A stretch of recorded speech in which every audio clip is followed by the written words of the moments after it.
I-breakdown natin ka-basketball ang nakita nating improvements sa laro ni KQ sa Korea. Unang-una nga dyan ay ang pick and roll game ni KQ. Dito nga ay si KQ ang nagsisilbing ball handler, sabay may screen dito. Napansin natin dito ka-basketball na hindi siya nagmamadali dito at tinitignan niya ang reaksyon ng depensa na nagresulta sa kanyang floater dito. Sa kasunod na possession nga ay same action pa rin at counted na naman ang floater ni KQ dito.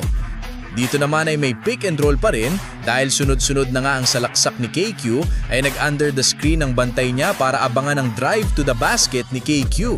Pero na-recognize niya nga itong drop defense ng kalaban at nag-pull up siya dito sa 3-point area. Hindi lang puro sa labas ang offensive game ni KQ mga idol. Dito nga ay linalagay nila si KQ sa poste.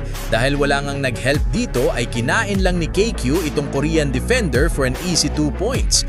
Na-observe din natin dito mga idol na kahit sa crucial part ng laro ay hinahayaan ng coach ng Sono si KQ to decide.